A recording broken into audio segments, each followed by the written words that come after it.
here's Brody Brazil. Everything that I'm about to present in this video is a hypothetical at this point, but through trusted reporting and educated speculation, it does seem very much like we are about to see something called NBA Europe launch for the 2027 basketball season. More than a dozen teams in a league run by the NBA corresponding to the NBA and its season. This certainly should be interesting. Let's get you to some of the details straight away here.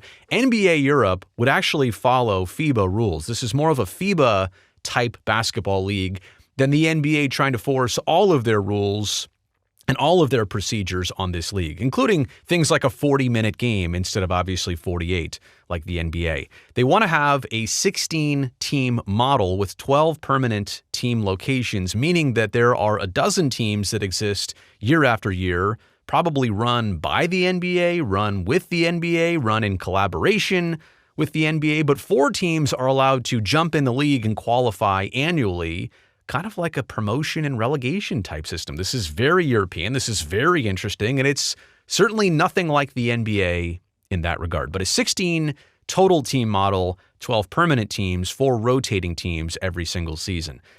This NBA Europe season would very much likely share the similar season schedule, meaning that it'll start in October and probably run until, I would think this might run shorter, maybe till February or March. Versus April, or have the playoffs all the way into June. This NBA Europe would have a tournament that also competes with NBA teams in North America. I don't know how that's going to go because I don't think any European team, any NBA Europe team, has a chance against any actual NBA team. Could it be that the best European players from that league come over to the States, or teams go over to Europe and they compete that way? Could they have 2 or 3 teams from NBA Europe that are good enough to play against an NBA team? I don't even think that would be the case, so I'm interested to see, but we are expecting some cross-pollination in a tournament fashion of NBA Europe players versus NBA players. Where are these franchises located? For now, it's all the obvious expectations, places like London, Paris, Rome, Madrid, Barcelona, Munich, Milan, Athens, and Istanbul. So across Europe, across Western Europe to a very certain degree, an unknown amount of games per season. I certainly don't think they're aiming at 82 games a season. I think this league is probably more of a 40 to 50 game per year type league. And let's get actually back to the NBA on this. So we kind of have an idea of what NBA Europe is set to be, but how does this impact and affect the actual NBA? Is all of this and what they're trying to pull off in the background. We've wondered for a while, what's going on with NBA expansion? How about Seattle? How about Las Vegas? Those were the obvious choices and have been for quite some time.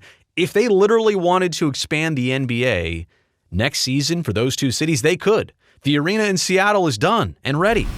And there's also an arena, T-Mobile Arena, where the Golden Knights play on the Strip, that could host an NBA team like tomorrow. Now, I obviously realize the intention in Sin City is probably to build a brand new NBA arena, but if they wanted to, they could start playing NBA games next year there. A multitude of different venues, but that one would obviously be the front runner. So has NBA Europe and those efforts behind the scenes to get all of this done, has that kind of slowed down the pace of actual NBA expansion? And is that the reason why we haven't seen Seattle or Las Vegas announced yet? It's very possible. Also, this NBA Europe League, is this set to either compete with or totally derail EuroLeague, which is a basketball league that has existed previously for many years now at this point. But that's also going to be something that players are going to have to make a choice. What league do I want to be in? Fans are going to have to switch their allegiances or share their allegiances. There already is a pro basketball league in Europe, EuroLeague. And so the NBA is kind of dropping in, parachuting in, saying, well, we've got our own league now. How exactly does that go? Those 2 things, EuroLeague denied the opportunity for the NBA to partner with them for many years. EuroLeague said, we don't want to do this. So the NBA is just doing it on their own and kind of transposing their brand over Europe. We'll see how that kind of battle and back and forth goes. It's also possible that NBA Europe could have some collaboration with pro soccer clubs. These soccer teams want to have a basketball team that they're associated with. We haven't seen that fully in terms of basketball, soccer crossover yet in Europe, like at this level with the NBA. So there is some opportunity. I know PSG was mentioned in France for one of the soccer clubs that might associate with a basketball team. We'll see if they can get some traction and leverage that way. Let me get to my takeaways here. I truly feel like NBA Europe is the opportunity for European basketball fans to connect with the NBA more than it is North American NBA fans trying to connect with these European teams. Do you think that on a nightly basis we'll be watching the Milan versus London highlights or game? And the time zone difference, right? Like they'll be playing their games at a much earlier hour here in North America than most fans are even able to watch a basketball game. So my point is, isn't this league more about connecting Europe to the NBA versus connecting North America to NBA Europe? That seems obvious, right? What about this league? Is it actually just for show? Is it for marketing? Is it for exhibition? Is this an actual NBA pipeline? Is this a feeder to the NBA? Then what does the G League do? What does the G League accomplish as the top minor league level for basketball that is the feeder associated with NBA teams? How does that dynamic work? Then does each NBA team also have an NBA Europe team that they're affiliated with and they can send their players to Europe if they want? I don't know how that goes. And how about the competition of G League versus NBA Europe?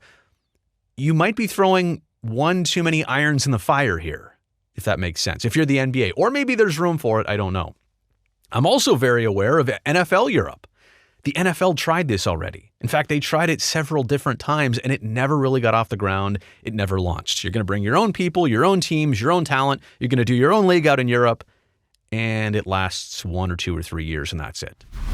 So I hope that NBA Europe can learn from NFL Europe and be different from that and actually sustain more than just a couple years. What are the things that they did wrong? What can the NBA do better? We'll find out. I do think, though, that overall, if the NBA can successfully launch and sustain in Europe, this is probably a multi-billion-dollar business that is going to be available to them. And even if it doesn't work to the top degree, even if it doesn't meet every single expectation, even if it's just good, it's going to do well, it's going to last, and it's going to grow the game of basketball. It's also going to grow the business of basketball. And that's kind of my last point here. If pulled off successfully, this is good for basketball in two ways. Number one, it's good for the game. You're growing the game. You're getting more visibility on the game. You're promoting basketball in Europe. You're really trying to spread the global aspect of getting as many players across the world playing basketball so that your product, like the NBA, in decades over time becomes better because you've got more people playing and competing. But it's also obviously good for business if you can make it good for business. And to that point, I don't know how that part's going to go. Will there be enough fans? Will there be the right players? Can the NBA successfully market the bridge between North America and Europe? Can they cross the Atlantic with the NBA and do it from a good business sense? So look, I'm interested in this. I don't know how much of this I would be watching on a regular basis. At first, I'll obviously be curious, but we'll see if it has any impact on the actual NBA, if this is just a money grab type situation, if they really are trying to grow the game. We'll see what the intentions are, but I do expect that if they are going to have this 2027 launch, it's probably going to be announced that this becomes official within the next 3, 4, 5 months, maybe at the All-Star break in early 2026. So we'll definitely keep an eye on that.